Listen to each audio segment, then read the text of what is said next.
اللہ تعالی کسی جان پر بوجھ نہیں ڈالتا مگر اتنا ہی جتنا اس کی وسعت ہے. یہ دنیا کے اعتبار سے بھی ہے، آخرت کے اعتبار سے بھی. اور یہ اللہ یہ یقین کرے جو جج کر سکتا ہے، کیونکہ کچھ چیزیں تقدیر میں ہیں. حتیٰ کہ صحیح مسلم میں حدیث ہے کہ یہ جو دانائی ہے نا، کسی کا ذہین ہونا، یہ بھی تقدیر سے ہے. تمام لوگ ذہانت میں برابر نہیں ہو سکتے. البتہ ایک ڈیٹم لیول پہ چیز ہے جو سب کو دی اللہ نے، وہ اللہ کی پہچان ہے. آخرت کی کامیابی وہ حاصل کر سکتے ہیں. اس میں اگر کوئی پاگل ہے، اس سے تو ویسے ہی اللہ تعالیٰ نے قلم اٹھایا ہوا ہے. اس اعتبار سے سارے برابر ہیں. لیکن جو باقی جو صلاحیتیں ہیں، ظاہر ہے ہر بندے کو ڈیفرنٹ اللہ نے دی ہیں.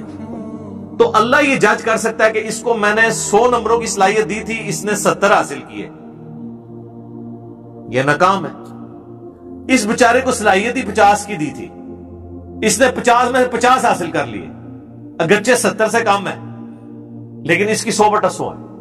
اسی لیے کہا جاتا ہے کہ نیکیاں قیامت والے دن گنی نہیں جائیں گی، تولی جائیں گی.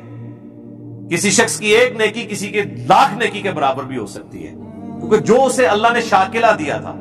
سورہ بنی اسرائیل میں سے کہا گیا نا کہ شاکلہ، گیون سرکمسٹانسز، جو ماحول دیا گیا، کچھ چیزیں آپ کو تقدیر کے اعتبار سے دی گئیں، ظاہر ہے وہ تو آپ چینج نہیں کر سکتے. انہی حالات و واقعات میں آپ بیسٹ کتنا پرفارم کر سکتے تھے. لیکن یہ نہ ہو کہ کوئی شخص دنیا میں تو ماشاءاللہ بڑا تیز ہو اور دین کا معاملہ ہے کہ ہماری تو استطاعت ہی کوئی نہیں. جی بالکل ٹائم ہی نہیں ملتا. جی ٹائم سارا تو دنیا نو لایا، ٹائم تو کتوں لگے؟ فوٹو کاپی ہوندی ٹائم دی. تو دنیا داری میں وہ فل تیز. آپ دیکھیں کتنے آپ کو لوگ نظر آئیں گے جب دین کی بات کریں تو لگتا ہے کہ یہ بیچارے بالکل گئے گزرے ہیں، لیکن ان کو آپ کبھی اپنی دکان پہ دیکھیں تو یہ تو دنیا میں تو میں آپ سے یہ بات کروں گا نا، اور تو کوئی جرت نہیں کرے گا یہ بات کرنے کی، کیونکہ لوگ ڈرتے ہیں آپ لوگوں سے یہ بات کرتے ہیں. لیکن آخرت میں چمڑی اتر جانی ہے کہ اللہ فرمائے گا اچھا تو بالکل سیدھا سا تمہیں سمجھ کو نہیں لگی. تو وہ اس کی وسعت کے مطابق لہا ما کسبت وعلیہا مکتسبت، اسے اجر ملے گا اس کے کیے ہوئے نیک اعمال کا بھی، اور وبال بھی ہوگا جو اس نے برے اعمال کمائے ہیں. لہا اس کے لیے، علیہا اس پر. ربنا لا تؤاخذنا ان نسینا واخطأنا، آمین. اے رب ہمارے مت گرفت فرمانا ہماری، کبھی ہم بھول جائیں یا خطا کر بیٹھیں. انسان بھول چوک بھی ہو سکتی ہے، اور کبھی یہ کہ کام ٹھیک کر رہا ہے، بھولا نہیں ہے، لیکن اس دوران کوئی اجتہادی غلطی ہوگی، تو اے اللہ ہم سے درگزر فرما، آمین. ربنا ولا تحمل علينا اصرا كما حملته على الذين من قبلنا، اے رب ہمارے ہم پر ایسا بوجھ نہ ڈالنا جس طرح کہ ہم سے جو اگلے لوگ گزر چکے ہیں، ہم سے پہلے جو گزرے، ہم پچھلے ہیں نا ان کے، وہ ہم سے پہلے یعنی آگے گزر چکے، اگلے روز اگلے جو لوگ گزر چکے ان پہ جو تو نے بوجھ ڈالا تھا ویسا ہم پہ نہ ڈالا. صحیح بخاری میں حدیث ہے، صحابہ کرام نے جب شکایت کی نا کہ یا رسول اللہ اتنی تکلیفیں اٹھانی پڑتی ہیں، تو آپ علیہ السلام ناراض ہوئے. آپ نے فرمایا کہ اگلے لوگوں کو تو اتنی تکلیف دی جاتی تھی ایمان لانے پر کہ زمین میں گڑا کھود کے ان کو کھڑا کیا جاتا تھا اور سر پہ آرا رکھا جاتا تھا، وہ اپنے 2 ٹکڑے کروا لیتے تھے، ایمان نہیں چھوڑتے تھے. اور جسموں پر لوہے کی کنگیاں پھیری جاتی تھی، یہاں تک کہ ان کی ہڈیوں تک پہنچ جاتی تھی اور گوشت چھیلا جاتا تھا. قرآن میں بھی سورۃ العنکبوت کا سٹارٹ پڑھ لینا، اللہ فرماتا ہے کہ کیا تم اس بات پہ چھوڑ دیے جاؤ گے کہ ایمان لے کے آئے اور تمہاری کوئی آزمائش نہیں ہوگی؟ ہم نے تم سے پہلے لوگوں کو بھی آزمایا تھا، تمہیں بھی ضرور آزمائیں گے. جو سورۃ البقرہ میں وَلَنَبْلُوَنَّكُمْ بِشَيْءٍ مِّنَ الْخَوْفِ وَالْجُوعِ وَنَقْصٍ مِّنَ الْأَمْوَالِ وَالْأَنفُسِ وَالثَّمَرَاتِ، خوف سے آزمائیں گے، بھوک سے، جان اور مال میں نقصان کر کے آزمائیں گے، اور دیکھیں گے کون صبر کرنے والا ہے. ربنا ولا تحمل علينا اصرا كما حملته على الذين من قبلنا ربنا ولا تحملنا ما لا طاقة لنا به، اے رب ہمارے ہم پر ایسا بوجھ نہ ڈالنا کہ جس کو لے کر ہم چل نہ سکیں. ایسا بوجھ نہ ہو، یعنی ہمارے معاملات بھی چلتے رہیں اور ہمیں جو شریعت کی پابندیاں ہیں اس کو بھی ہم ایگزیکیوٹ کرتے رہیں. ایسا نہ ہو کہ ایسے حالات و واقعات بن جائیں کہ ہم تیرے احکامات کی پیروی نہ کر سکیں حلال اور حرام کے اعتبار سے۔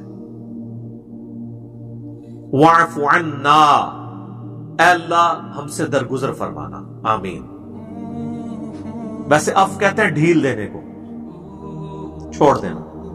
واغفر لنا، اور ہمارے گناہوں کو ڈھانپ دینا، ہماری بخشش فرمانا۔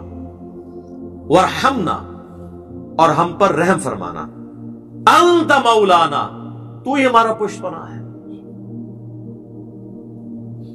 حسبنا اللہ ونعم الوکیل، ہم نے اللہ پر بھروسہ کیا اور وہی بہتر کارساز ہے، وہی ہمیں کافی ہے۔ فانصرنا علی القوم الکافرین، پس کافروں کے مقابلے پر ہماری مدد فرمانا۔ اچھا، یہاں پہ یہ سورۃ البقرہ مکمل ہوئی الحمدللہ۔ آپ دیکھیں کہ یہ بیسیکلی تو اس کے اندر بہت بڑے اشارے تھے آخری آیات کے اندر، کیونکہ یہ غزوہ بدر سے پہلے نازل ہوئی ہے، اور اب یہ دعائیں سکھائی جا رہی ہیں کہ اب تمہارے جہاد اور قتال کے مراحل شروع ہونے والے ہیں۔ اس وقت تو صحابہ کو پتہ ہی نہیں تھا، ان کی تو پوری زندگی جو ہے وہ جنگوں سے عبارت تھی، یعنی آخری دفعہ ہی مل کے جاتے تھے اپنے گھر والوں کو، چاہے بدر میں گئے ہیں، احد میں گئے ہیں، خندق میں گئے ہیں، خیبر میں گئے ہیں، اور پھر حضور کے بعد بھی قادسیہ اور یرموک بھی لڑنی پڑی، ہزاروں لوگ شہید ہوئے۔ تو اس کے یعنی تمہید کے طور پہ یہ صحابہ کرام کو تعلیم دی جا رہی ہے کہ اب تم پہ مشکل حالات و واقعات آنے والے ہیں، تیاری کر لو، یہ دعائیں اللہ تعالیٰ سے مانگتے رہو اور اللہ کی طرف رجوع رکھو تاکہ اللہ تعالیٰ کافروں کے مقابلے پر تمہاری مدد فرمائے، آمین۔ تو یہ میرے بھائیوں کمال کی آیات ہیں، ان کے اوپر تو خیر 1 گھنٹہ اور بھی گفتگو کی جا سکتی تھی۔ میں نے کوشش کی کہ جو ٹیکنیکل ایشوز ہیں نا اس کو ڈسکس کروں جن کی تفسیر مشکل تھی، باقی چیزوں کو میں نے سکپ کر دیا یہ کیونکہ سیلف ایکسپلینیٹری ہیں خود ہی آیات۔ باقی نبی صلی اللہ علیہ وآلہ وسلم کی بعثت کی برکت سے کئی ایک اللہ تعالیٰ نے شریعت کی پابندیاں جو اس میں آیا نا کہ ہم سے پہلے لوگوں پہ جو بوجھ ڈالے ہم پہ نہیں ڈالنے، تو وہ کئی ایک بوجھ تو حضور کی بعثت کے ساتھ ہی اللہ تعالیٰ نے اٹھا لیے ہیں، جیسا کہ بخاری مسلم میں حدیث ہے کہ مجھ سے پہلے کسی نبی کو یہ خصوصیت نہیں ملی کہ پوری زمین اس کے لیے سجدہ گاہ ہو جائے۔ وہ تو سفر میں جاتے تھے تو نمازیں گنتے رہتے تھے، واپسی پہ آ کے صرف مسجد میں ہی ادا کر سکتے تھے۔ میرے لیے اللہ نے پوری زمین مسجد بنا دی، جہاں مرضی میرے امتی نماز ادا کرے۔ اگلی امتوں کے لیے مال غنیمت حرام تھا، یعنی جنگوں میں کافروں کا چھوڑا ہوا مال وہ لا کر ایک اوپن میدان میں رکھا جاتا تھا، آسمان سے ایک بجلی نازل ہوتی تھی، وہ راکھ ہو جاتا تھا، تاکہ یہ چیز انشور ہو کہ کوئی بھی مسلمان کافر کا مال لوٹنے کے لیے جنگ نہیں کرے گا بلکہ اللہ کے لیے کرے گا۔ تو ویسے یہ پابندی کسی حد تک ٹھیک ہی تھی، لیکن حضور کی برکت سے اللہ تعالیٰ نے مال غنیمت کو حلال کر دیا کہ ٹھیک ہے تم اس کو استعمال کر سکتے ہو۔ اور پھر آپ کو پتہ ہے غزوہ احد میں پھر مس ہینڈلنگ بھی ہوئی، اس کے اوپر سرزنش بھی ہوئی، 60 آیات نازل ہوئی سورہ آل عمران کی کہ تم نے نبی صلی اللہ علیہ وآلہ وسلم کی نافرمانی کی ہے دنیا کے مال کی وجہ سے، اور اس سرزنش کا فائدہ ہوا کہ پھر اس کے بعد صحابہ کرام کو جنگ ہارے نہیں ہیں، ڈسپلن کبھی اپنا لوز نہیں کیا، کیونکہ اللہ تو پھر قادسیہ اور یرموک بھی دیکھ رہا تھا نا کہ اس کے بعد اتنی بڑی بڑی جنگیں ہونے والی ہیں اور وہاں تو پوری دنیا کے خزانے ان کے ہاتھوں میں لگنے والے ہیں، تو پہلے ہی ذرا اس اعتبار سے ان کی تربیت کی جائے کہ اللہ کی رضا کے لیے سارے کے سارے معاملات ہونے چاہیے۔ تو یہ میرے بھائیو الحمدللہ اللہ کا شکر ہے کہ ہماری یہ سورۃ البقرہ مکمل ہوئی۔ انشاءاللہ تعالی اگلی جو 43 نمبر کلاس ہے وہ سورہ آل عمران کو ہم سٹارٹ کریں گے، اور یہ اللہ کا شکر ہے کہ سورۃ البقرہ مکمل ہوئی۔ پچھلی جو 9 سالوں کے اندر ہماری قرآن کی تفسیر ریکارڈ ہوئی تھی اس میں سورۃ البقرہ جو ہے وہ آلموسٹ 20 لیکچرز کے اندر مکمل ہو گئی تھی، اور میں نے کہا تھا اس دفعہ ہم ذرا تیزی سے کور کریں گے، لیکن اس دفعہ ڈبل لیکچرز آلموسٹ لگ گئے ہیں۔ یہ آج 42 نمبر لیکچر ہے، اس میں سے آپ 6 وہ نکال دیں جو قرآن کے تعارف والے ہیں تو پھر بھی یہ 36 لیکچرز تو آلموسٹ لگے ہیں۔ لیکن یہ ہے کہ جب کبھی بھی کوئی قرآن حکیم کی تفسیر کے اعتبار سے ویڈیوز کے اندر اس طرح کی چیزوں کو سمجھنے کی کوشش کرے گا تو انشاءاللہ تعالی ہماری تفسیر جو قرآن کی ریکارڈ ہو رہی ہے اس کی کسی اعتبار سے تشنگی باقی نہیں رہے گی کہ یہ ڈیفیکلٹ ٹاپکس تھے جن کے اوپر سمجھ نہیں آتی تھی، اس کے اوپر ظاہر لوگ تو ویسے سرسری گزر جاتے ہیں، اب یہ جو اتنی مشکل آیت تھی جس کے اوپر میں نے تفصیلاً گفتگو کی ہے، وَإِن تُبْدُوا مَا فِي أَنفُسِكُمْ أَوْ تُخْفُوهُ يُحَاسِبْكُمْ بِهِ اللَّهُ۔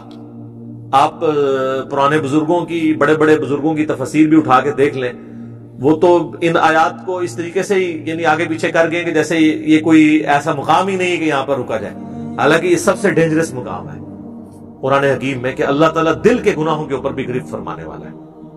اللہ تعالیٰ ہمارے گناہوں سے درگزر فرمائے، ہمیں قرآن حکیم کی تعلیمات پر عمل کر کے دوسرے بھائیوں تک پہنچانے کی توفیق عطا فرمائے، اور ہم نے یہ جو اتنا بڑا ایک دعوت کے حوالے سے ایک ذمہ داری اٹھائی ہے کہ قرآن حکیم کی یہ تفسیر ریکارڈ ہو رہی ہے، اللہ تعالیٰ اس کو جلد از جلد مکمل فرمائے تاکہ لوگوں کے لیے یہ صدقہ جاریہ بن جائے انشاءاللہ تعالی۔ سبحانک اللہم و بحمدک، اشہد ان لا الہ الا انت، استغفرک و اتوب الیک، وما علینا الا البلاغ المبین۔ جزاکم اللہ خیرا۔